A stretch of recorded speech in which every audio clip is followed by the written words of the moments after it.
In January of 2000, I was a college freshman at Susquehanna University. I was 18 years old. I was on a second date with Dan Zapp, who was a college freshman at Carnegie Mellon University.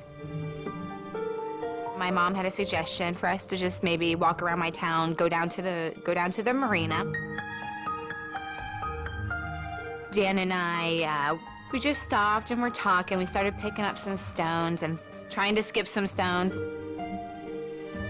Well, as we were there was a red pickup truck came up and stopped by us, and out comes this guy, and he pulls a dog out, Rottweiler. He was asking us if we needed a ride, and we, of course, politely declined. He seemed normal.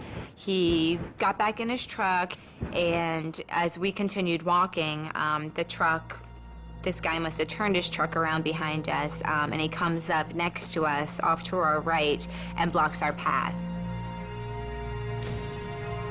He immediately comes out of the truck with a gun pointed at us. He pointed it right at us and said, "Get in the effing truck," and he was dead serious. At that moment, I felt like I had entered a nightmare. It seemed completely unreal. I remember Dan next to me was just saying, here, take my wallet, take my, here are my keys, my car, I can give you my car, there's a laptop in my car. Just started offering him all these things or whatever, and he's like, "No, I don't want those things, get in the truck." It felt like we were driving forever. It felt like an eternity. At this point, this guy was just, ranting and raving. He was just at it, acting crazy, completely crazy. We just didn't want to be hurt, so of course we were just saying, whatever you want us to do, we'll do that. Just please, just let us go. He eventually turned left onto this dirt road. The three of us were standing there next to his truck. The river's in front of us, and he's kind of pacing back and forth and, has the gun in his hand. And to emphasize his points, he would shoot the gun, shoot the gun towards the river. I don't know what to do, bang.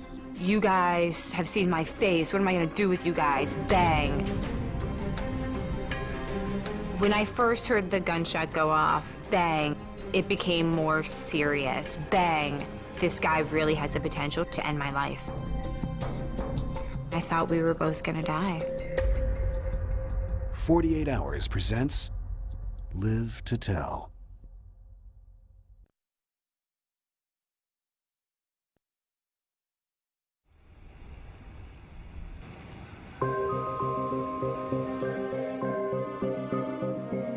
I just kept thinking about, okay, what can I say to calm this guy down? He was just acting crazy. We could tell that he was really frustrated and agitated and really getting worked up. I just remember huddling next to Dan during that time.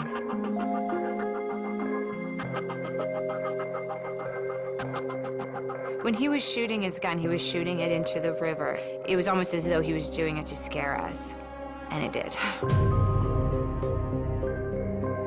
And then eventually he told me to get back in the front of the truck, and he had Dan get in the back with the dog. And I remember sitting in the front of the truck, and he comes in, and he comes into the side, and there we are again, just sitting in the same spot again. Him in the driver's seat, me in the passenger seat, and I had no idea what to expect next.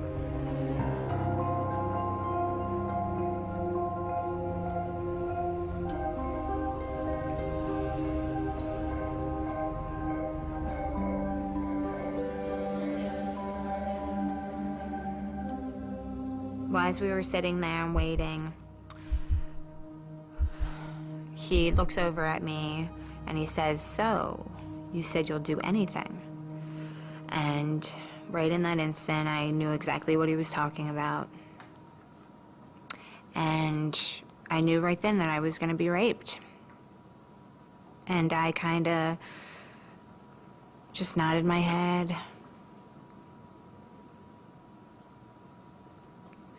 because I didn't want to die. And I definitely did not want Dan to die because of me. So, he did. He raped me.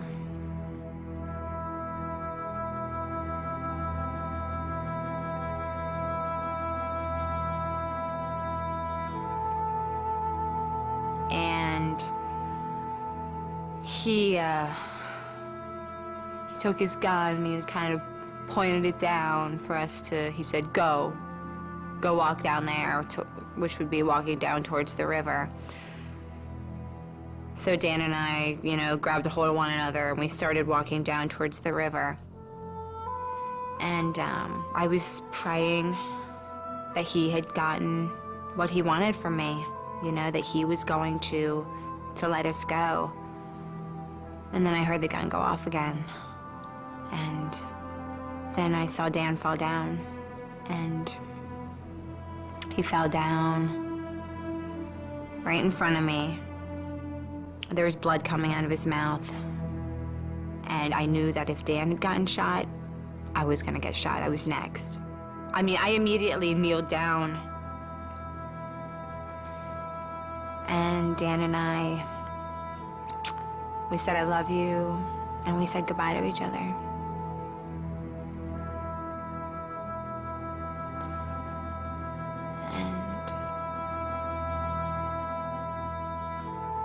Everything just went black. I don't remember feeling any pain, but I just remember feeling like a lot of pressure in my head.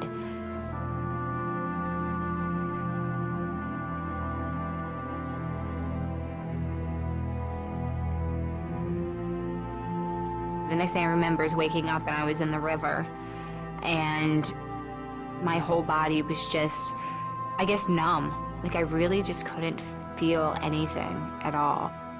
And I kept, I was spitting out things, you know, so I figured I had been shot in the head, shot through the mouth. In that moment, I prayed with more faith than I have ever had in my whole life. And I just said, please, dear Jesus, just take my soul. Soon after that moment is when I spotted Dan. I remember when I saw him just being, you know, just, oh my gosh, Dan's alive, and just trying to get towards him with like everything I could. And I eventually got to Dan and I grabbed hold of him so tightly, and we looked back at shore where we had been, and we saw this guy just standing there staring at us. I mean, the gun was still in his hand, and I remember Dan saying to me that, well, if we just, you know, if we just play dead, if we just, you know, don't move and just kind of float down, he'll just think we're dead and he'll leave. And eventually, you know, we kept watching him, and we watched him get back in the truck and leave. If I did not have Dan there to guide me, I don't know what I would have done. I mean, he was put there to save my life in that river.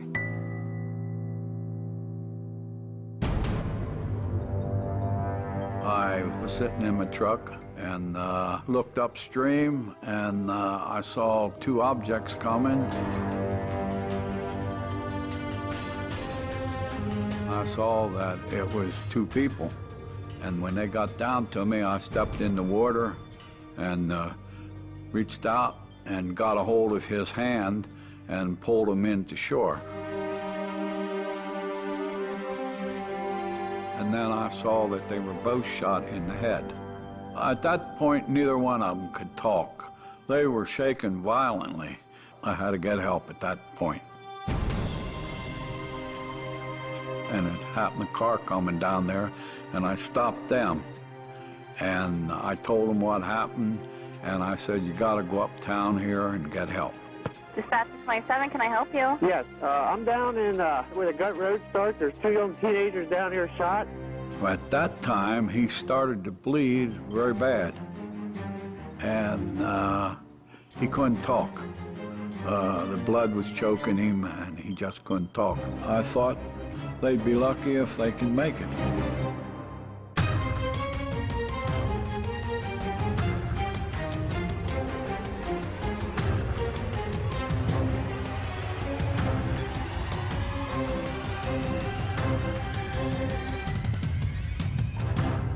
It was the evening of January 8th.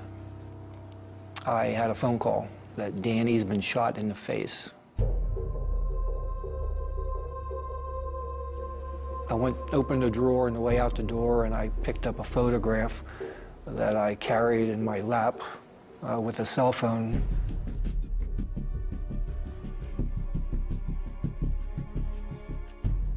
I wanted part of her with me, and the photograph was the first thing that I was able to find. And I clutched that and kept that with me, talking to the photograph from Harrisburg to York Hospital.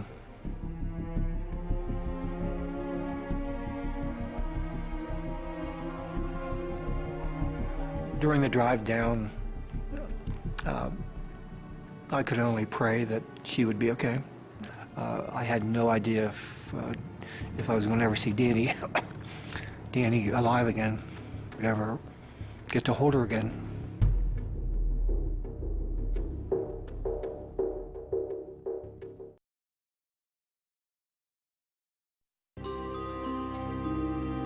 The drive to the hospital with my mom was really, really scary because I didn't know what I was going to see. Once I got to the hospital, I didn't know what I was going to hear. I just knew that I immediately had to get there to see how Danny was doing. It was so scary because this was one of my best friends. I didn't know if she was going to make it, and if she did make it, I didn't know how she was going to be, if she was going to be the same person.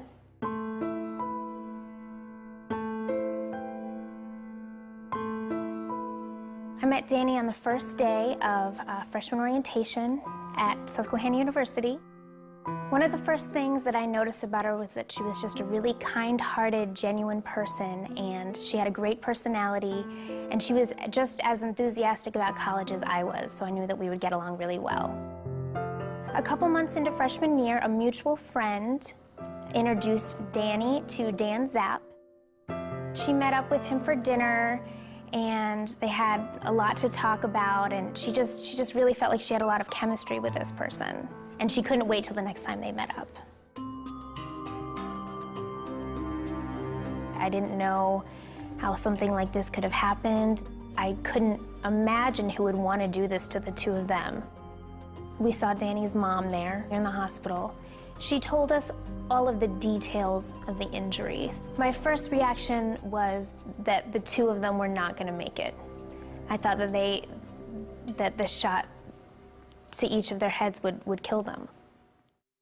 The most extensive injury on the female patient involved the right lower jaw. The bones were shattered in so many pieces that it looked like Rice Krispies. We noticed tremendous facial swelling. The patient's face and head were almost the size of a bowling ball. The feeling that I had when I first saw Danny in that condition was this sense of helplessness. I, as her dad, I couldn't fix the problem for her that the dads like to do. And then knowing that my innocent, sweet daughter was laying there in that condition and, you know, asking why. Of course, at the time, nobody had an answer. The brutality of this crime is beyond explanation. How do you victimize two innocent people, kidnap them, terrorize them, sexually assault the female victim, then shoot them in the head, push them into a river, and leave them for dead? I think everyone was just shocked. Everyone was angry. Everyone was upset. We need to get this guy, and we need to get him now. Being a father of two daughters of the same age, I was deeply concerned about this case. I told the mother that we would do everything we could, humanly possible, to identify who this was and bring him to justice. This was quite an undertaking, the fact that we had so much area, so much riverfront to explore and look for a crime scene. We were walking pretty much shoulder to shoulder, looking down at the ground in front of us, and within minutes, I came across a large pool of blood that was about 3 foot up from the water's edge. And as I looked down into the water, I saw about 3 shell casings from a 9mm handgun in there. The clock was running, and we needed to get as much information as we could. I was assigned to go down to York Hospital to attempt an interview with Daniel and/or Danielle. Unfortunately, Danny was in an induced coma, so we were unable to interview her. We learned that Dan was awake and that we needed to interview him as soon as possible. Dan's wounds at this point were very serious. The male's medical condition was critical. They were very concerned a blood clot could form and cut the blood supply to the brain. He was in pain. Any kind of movement that he would make was very painful for him, but he was eager to help us. And being that Dan was unable to speak because he was on a respirator, we got a notepad from the hospital and a pen, and we gave that to Dan, and then we proceeded to ask him questions about the description of the suspect. Dan described the perpetrator as being a white male, 35 to 45 years of age, very drunk, blonde hair. He had a brown hat, blue jeans, and black Nike high-top sneakers. He described the weapon as a black semi-automatic pistol, and the dog, of course, this black Rottweiler named Sam. Dan was able to provide us with information regarding the vehicle as being a beat-up red pickup truck with a white or gray cap. He described items in the back to include a toolbox and an aluminum baseball bat. We were looking for a violent person, someone with knowledge of the area, and this dog. As we started talking with local investigators from surrounding agencies, Mr. Babner's name came up. His record entailed run-ins with police involving alcohol, domestic violence, altercations between himself and others, and he did have a Rottweiler. So it was decided that a photo lineup would be constructed to include a photograph of Mr. Babner. I then took that photo lineup down to Dan, and I asked him, you know, can you help me? And as I had the pictures in my hand, and I'm laying them down in front of him, and Dan's watching as I'm putting the pictures down. And as I get to Mr. Babner's picture, there was an instant reaction in his face of pure horror. His pupil dilated. His one eye was swelled shut, but his other eye, I mean, bam, I saw his pupil go, and he immediately just started hitting the picture. He's hitting it, he's hitting it, he's hitting it on the table. And I said, Dan, is that the man? He said, yes, that's him. And I said, are you sure? He said, yes. And he's, you know, definitely, and he's hitting that. And I looked at him and I said, Dan, we're gonna go get him.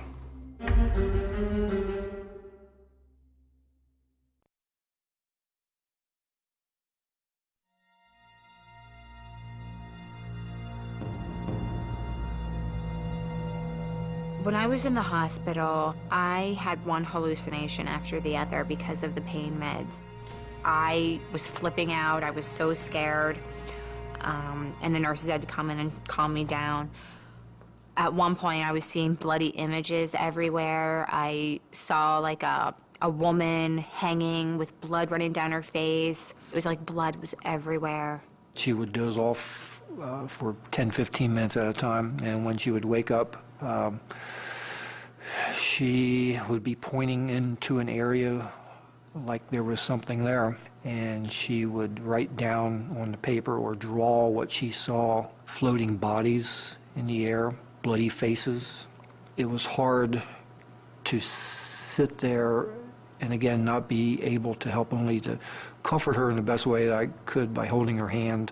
I couldn't fight all those demons that she was having inside of her at the time, but I tried. I notified everybody that, you know, we had a positive identification on the suspect. The problem was we didn't know where he was. We looked for him at known associates' houses, residences, anywhere we could possibly find him. We were unable to locate him. It was late. We'd been working all day. We broke. I went home, took my gun off, took my badge off. I remember I was climbing into bed, and my pager went off. It was to Chief County Detective. I called him, and he said, "We found the truck. Get back in here." I had a phone call saying that they were activating the QRT team. The quick response team, which is another word for a SWAT team, is utilized for barricaded gunmen, hostage rescue, and high-risk warrants. This was a special type of criminal, a very, very violent one. We didn't know if he was armed for sure, but we assumed that he still had the weapons that he used to commit this crime. He shot 2 people in cold blood. We weren't going to take that chance that he threw those guns away. We discovered that William Babner was staying at his girlfriend's house. By the time we arrived, it was around midnight. We deployed the team and were set up about a house away. We were in the alley, sort of in the shadows, crouched down, hiding.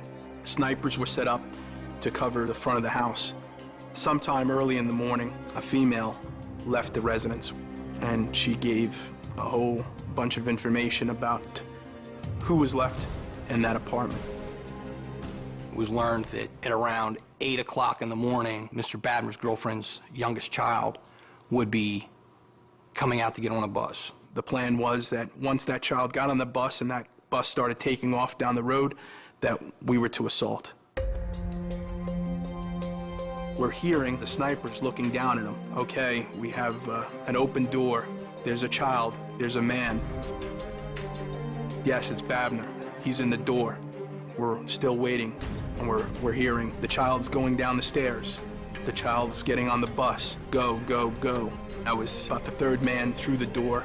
I grabbed him, and I was yelling, "Let me see your hands, let me see your hands," and get down to the ground, get down, and physically took him and knocked him to the ground. We cuffed him, and then that was it. He was shocked. It's not every day that you can say you put your hands on a monster, and that's what I did that day. During the execution of the search warrant, all this stuff that Dan had seen was there. We found the black Nike high-top sneakers, blue jeans, the shirt, the hat, as well as the firearm. And to no surprise to us, Sam was just as Dan had described it. Dan's recollection was just outstanding. The mere fact that he could recall the details he recalled was very surprising to me. You know, we have the who, what, when, where, and how, but not a why. And, you know, I don't think we'll ever know the why. After Babner was captured, I had a big sigh of relief, but I knew our job was just beginning then. We had to hope for the best for the 2 kids, that they would be able to come to the trial and testify against him. I still wasn't sure of the conditions of either one of them. When I was in the hospital, they put me in an induced coma. While I was in the induced coma, they sewed my tongue. My jaw had been shattered, so they added a plate in my jaw. So when I woke up, I had a tracheotomy, so I had a tube coming out of there. I had a stomach tube when I woke up. I mean, I was bandaged and swollen, like my jaw was like out to here. You know, my mouth was wired shut, my teeth were all dirty, like there was dirt in my teeth. And when I looked at myself in the mirror, you know, it was only, you know, from here on up. But when I looked at myself, I started to cry. I hated what I saw. That first picture that Dan and I ever took together of me and him in my car, it was like right next to me on the bed. I remember watching Dan walk out of the river, but I didn't know what had happened to him since then. I really had this feeling that he had died, that he did not make it.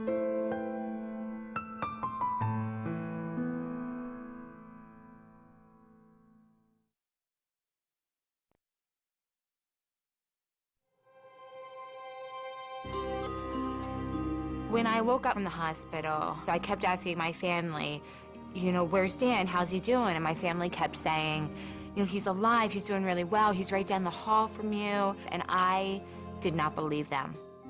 I thought that he had died. And so he wrote me a note, and it said, I love you, I'm okay. And after I saw that, I knew that he was alive. I knew that he made it.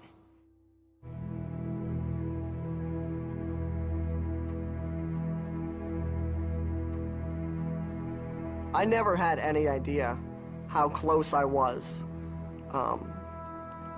to dying even after I had been back at the hospital. The bullet entered back here.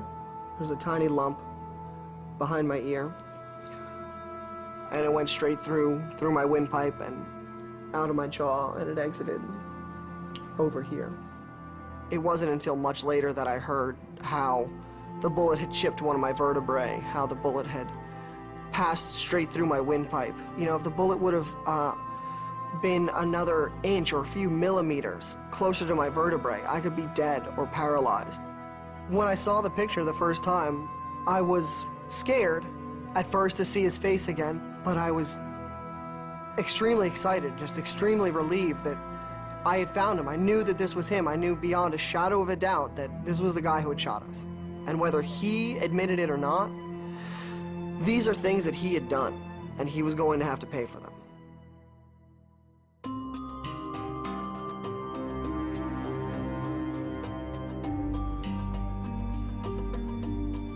Nobody wanted to take this case to trial.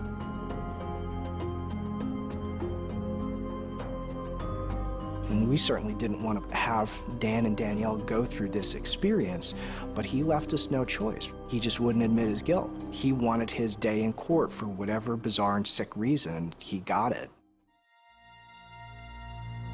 Danielle and Dan were both very emotional before the preliminary hearing when they entered the courtroom for the first time. We just tried to tell them they were going to be safe. He could do nothing further to harm them. I was terrified to see him again. I mean, he was a monster to me. I did not want to be in the same room with him. I felt just full of fear again. You know, that face had just instilled so much panic inside of me. Babner did not testify at trial. I don't recall him calling any witnesses. He had nothing. He had nothing but his arrogance. He just sat there, and it was almost like he either wanted to have Dan and Danielle relive this by recounting what happened in a public forum, or he just frankly didn't care. When Dan and Danielle were testifying at trial, it was completely silent in the courtroom. You could have heard a pin drop. When I was up there on the stand, I mean, there were times where I had to break down. I mean, they had to show me, you know, all the evidence so I could point out. I mean, they showed me the clothes that were cut off of me. So it was the first time seeing that. And there was like mud splattered all over them. You know, the gun, is this what the gun looked like?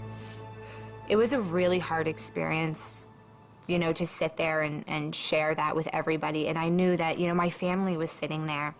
So I knew like all the details I was sharing, especially about the rape, my family was hearing it too. The amount of courage that Danielle showed during that trial was unbelievable because she had to tell total strangers some of the most intimate details that she could ever possibly have to relate to anyone.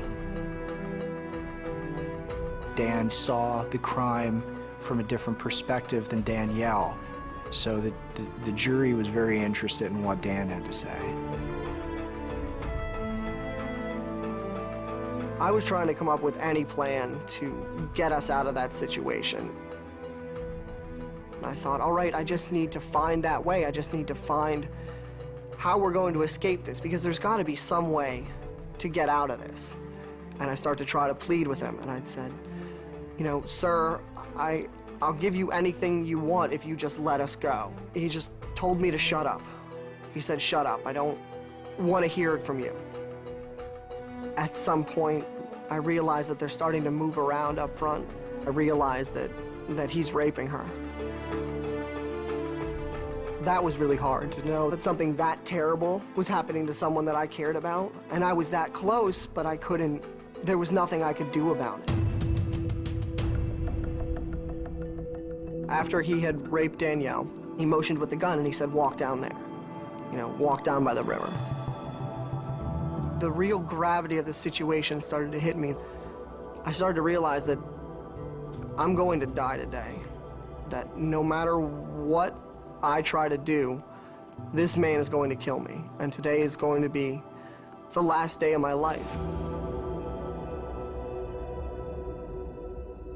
And all of a sudden, I just felt this tremendous force, this impact that just hit me and knocked me right to the ground, and it was so sudden and it was so powerful that my mind couldn't even catch up to it. I wasn't even sure what had happened until I hit the ground. I didn't even know that I'd been shot. And I was just sort of laying there looking at the dirt, and I realized that there's like blood coming out of my mouth. I started to get really cold, and I started to get really tired very fast. And she kneeled down, and she was obviously upset, and I just said to her, I said, "Danny, I'm sorry, I have to go now." And the next thing that I remember is this feeling of being rolled, of my body like sort of turning end over end. And then all of a sudden this shock of cold, of like freezing cold as I hit the water. And so I just started to like float in the water and sort of drift downstream with the current. It was right around that point that I noticed that Danny was right there too. I don't know what I would have done if Dan was not there. Dan was my lifesaver. In that river, I remember at one point our hands separated from each other and I could not move on my own. And Dan, you know, he felt my hand slip from his and he turned back around and he swam back out and he grabbed me and he pulled me to shore. I do not believe I would have survived without him. Dan will never admit this, but he truly is the hero of the entire case. He was constantly thinking, he was constantly encouraging. Without Dan, Babner has no face and is not apprehended.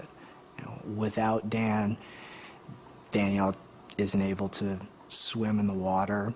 Dan kept both of them alive. It's still tough. I still don't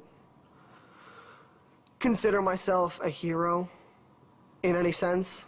But I'm glad I was there, and I'm glad that, you know, if me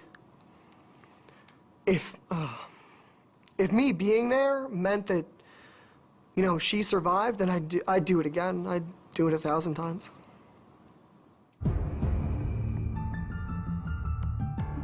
When the verdict came, I remember sitting next to Dan, and I was holding onto Dan's hand, and he was charged guilty on all accounts, you know, on everything that he was charged with. I mean, I just remember afterwards, like, this flood of relief just going through me. William Babner was convicted of 2 counts of attempted murder, 2 counts of kidnapping, 1 count of robbery, 3 counts of involuntary deviant sexual intercourse, 1 count of rape. His sentence was 117.5 to 235 years in a state correctional institution. William Babner is the face of evil. Next time Babner is going to get out of prison, he's going to be in a box.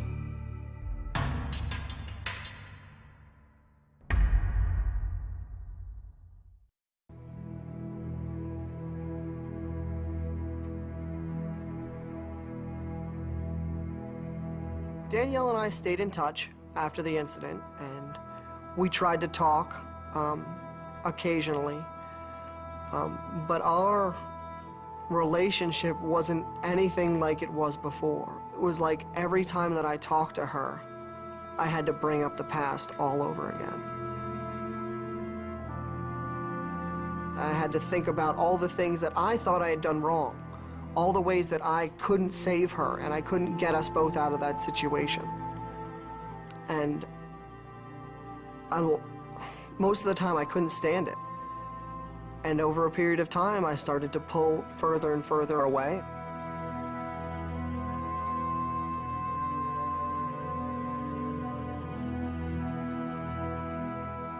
Transitioning back to being at college was really hard for me. I really struggled with being around men that were strangers to me. At first, she was a little withdrawn.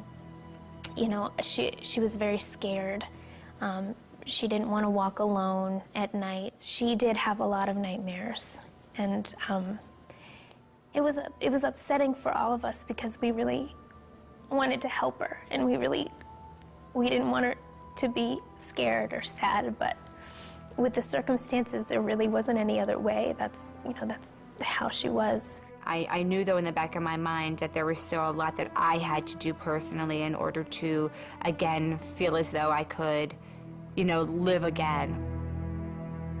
4 months after Babner was convicted, we had Take Back the Night on the Susquehanna University campus. And what Take Back the Night is a rally against rape. Everybody can attend, and they can get up and speak about their experience with rape or violence. And I saw all these brave women, walk up to the microphone and just share, I'm a rape survivor, and share parts of their story. It was just so inspiring and so empowering that they had a voice that they were able to share.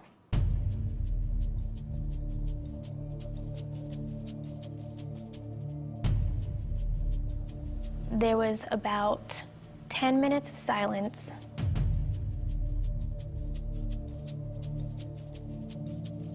Nobody was getting up to speak, and Danny got up to speak, and we knew that she was going to tell the whole story, and we knew that she was going to share this with everybody.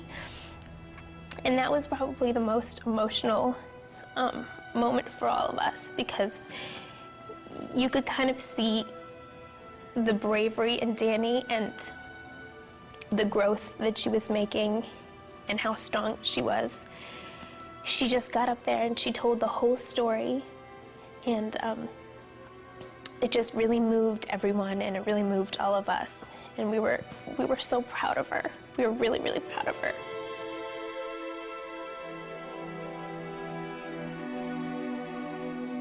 I felt so much power and so much strength, and a part of what I felt he had taken from me, I was able to pull back and say, you know what, he may have taken, a few things, but there's so much that he didn't take, that he couldn't touch, and that is what makes me who I am. I think that it took me a lot longer than it should have to get to a more comfortable place in dealing with the incident and talking about it and looking at it from a healthy perspective. I knew that I should be getting therapy, I should be dealing with it. I just really didn't want to. I wanted to try to ignore it and just hope that eventually it went away. In the last 8 years, I feel like I've grown up a whole lot. Regarding the incident, my perspective has almost entirely changed. Danielle and I really reconnected over the past couple of years. We really started our relationship over from where it kind of ended, and we're really close now, and I consider her a great friend. Dan met an amazing woman at college who has been such a great companion for him. She has definitely helped him to get to that next level in his own survival and healing. They got married in 2007. I feel like everything's kind of going in the direction that I always wanted it to go, and I'm just really happy for everything that I have right now. In spring of junior year, I introduced Kevin McGuire to Danny.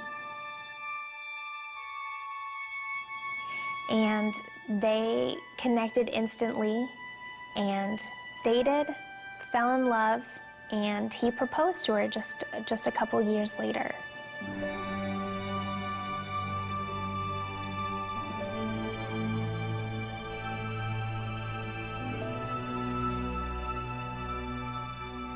The police chief and the men who rescued Dan and Danny, including the duck hunter, were all guests at the wedding as well. Danny looks absolutely wonderful. She is just doing great and looking great, and extremely proud of her. I'm so happy that I have made it to where I am today. The gratefulness that I have for my beautiful baby girl and the husband that I have. I don't have to think about what happened to me every day. It doesn't define me anymore. I have learned how to make it a part of who I am, but it has made me a better person. Danielle and I are forever entwined. That's like a connection that no one can ever take away from us. She's always going to be a part of my life. It's as though, like, our souls are almost connected. He will be a part of my life forever.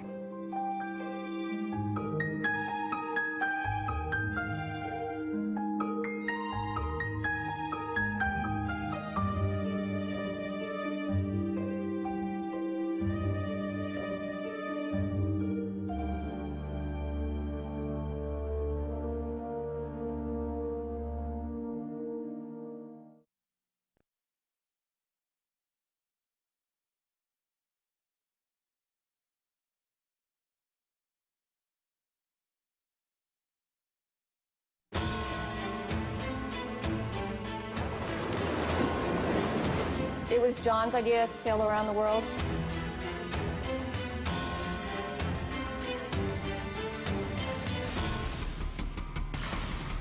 I never thought anything like what happened to us would happen. It was like mass hysteria. And in desperation, we yelled, "Mayday, mayday, mayday."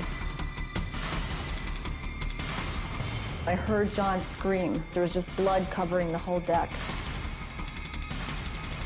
My two little kids hugging each other, screaming, "I don't want to die." They're shaking, "I don't want to die."